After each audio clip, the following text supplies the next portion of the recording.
On the 3rd of August, 2025, under the first blue sky Golden Gate Park had seen all weekend, a 77-year-old man walked onto a stage in San Francisco and played the last song of his life. The song was called Touch of Grey.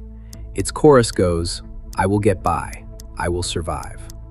Thousands of people sang it back to him, and not one of them knew what he was carrying. Because 3 weeks earlier, Bob Weir had been diagnosed with cancer, had just started treatment, and had decided to tell absolutely no one. He could have made one post online. He could have told the crowd and they would have lifted him. That's not what he did. He played 3 nights like nothing was wrong, then wrapped his arms around his bandmates, took a bow, and walked off. 5 months later, he was gone. This is the story of a boy who was given away at birth, thrown out of nearly every school he ever attended, and who then spent 60 years building the most devoted community in the history of music. A family for everyone who felt like they didn't have one. Stay with me. He was not born Bob Weir. He was born Robert Hall Parber in San Francisco on the 16th of October, 1947. His birth parents were 2 college students, and they gave him up for adoption. He was raised in Atherton, California by Frederick and Eleanor Weir, a wealthy, socially prominent family. On paper, he had everything. In reality, he was a kid who could not sit still and could not read properly. He had undiagnosed dyslexia in an era when nobody knew what that was. School became a war he lost over and over. He was expelled from nearly every school he attended, Menlo School, then Fountain Valley School in Colorado Springs, where, in the middle of all that failure, he met a boy named John Perry Barlow, who would become his best friend for life and later write some of the Grateful Dead's greatest lyrics. He got his first guitar at 13, a $17 Japanese model. Hold on to that picture. A teenager given away by his birth parents, thrown out of school after school, told in 100 small ways that he did not fit anywhere. And then came New Year's Eve, 1963. Bob Weir was 16, underage, wandering the back alleys of Palo Alto with a friend, looking for any club that would let 2 kids in. Everything was closed or turning them away. And then, in the dark, they heard banjo music. They followed the sound to a shuttered music store called Dana Morgan's. Inside was a 21-year-old guitar teacher, alone, waiting for students who were never going to show up, because nobody schedules a lesson on New Year's Eve. His name was Jerry Garcia. Weir told the story many times, and it never got less remarkable. Garcia mentioned he was waiting for students. The boys pointed out nobody was coming, so Garcia said he had a key to the instrument room and asked if they wanted to play. They jammed all night long. By morning, they had decided to start a band. Weir's dry summary. They realized they had, in his words, enough half-talent to start a jug band, which somehow became successful. That jug band picked up a blues-obsessed teenager named Ron McKernan, who everyone called Pigpen, then a bassist named Phil Lesh, and a drummer named Bill Kreutzmann. They went electric, called themselves the Warlocks, and in December of 1965, after finding out another band already had that name, Jerry Garcia opened a dictionary, saw a phrase, and they became the Grateful Dead. Weir was the youngest by a mile, 5 years younger than Garcia, 7 younger than Lesh. For years, he was simply the kid in the band. What they built over the next 30 years is genuinely without parallel. And here's the fact that stops most people cold. In 3 decades, the Grateful Dead had exactly 1 real hit single. 1. Touch of Grey in 1987, more than 20 years into their career. That is it.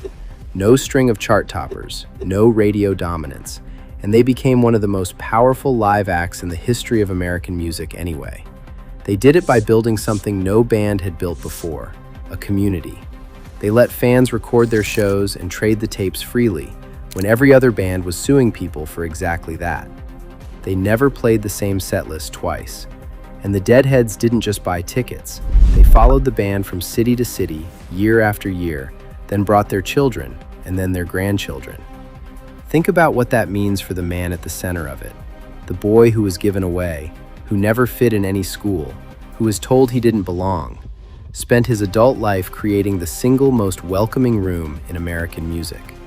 a place where the misfits went, where nobody was turned away at the door, the way he'd been turned away from every club in Palo Alto that night. Then, on the 9th of August, 1995, the bottom fell out.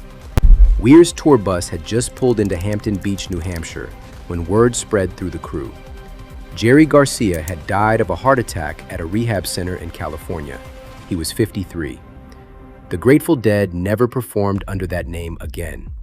Weir had lost the man he met in a music store at 16, his mentor, his musical other half, the person who had, in a very real sense, given him a family when he didn't have one. A friend who watched him go through it said something that explains the next 30 years. Bobby only saw one way to cope with Jerry's death, and that was to keep on playing. So he did, for 3 more decades.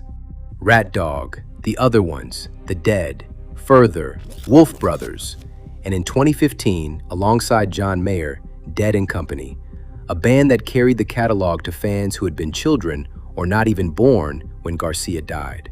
Mickey Hart said of the Mayer years, Bob finally had a lead guitar. He could relax. The honors came, the Rock and Roll Hall of Fame in 1994, the Kennedy Center honors in 2024. And through all of it, he never really stopped. In March of 2025, in what became his last major interview, he was asked about his plans. His answer was pure Bob Weir. "I've never made plans," he said, "and I'm not about to because I'm too damn busy doing other stuff.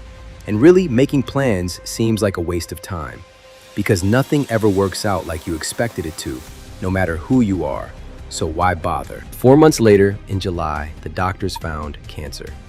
And here the story becomes more than a rock and roll story. Dead & Company had 3 shows booked at Golden Gate Park that first weekend of August, celebrating 60 years of the Grateful Dead. Weir had just started treatment. He could have canceled. He could have announced it and let the world carry him.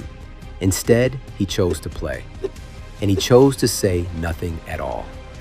Those 3 nights fell inside the week Deadheads call the days between.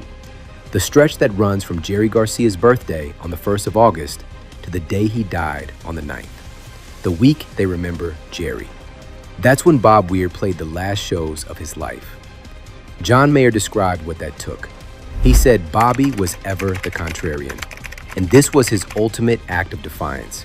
He was going to play those shows on his terms. He could have posted about it and been lifted up by the crowd like a wave, but that wasn't Bobby. Deal the cards. By Sunday night, Mayer said, they had made as many musical sparks as they ever had, and what Weir had to overcome to pull it off would never be fully known by anyone.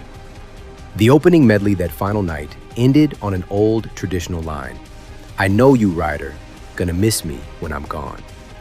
And the last song he ever played in public was Touch of Grey. "I will get by, I will survive." He beat the cancer. That's the part that makes this so hard. He actually beat it. But his lungs had been damaged, and on the 10th of January, 2026, at his home in Mill Valley, California, Bob Weir died. He was 78. His family's statement said he transitioned peacefully, surrounded by loved ones, after courageously beating cancer as only Bobby could.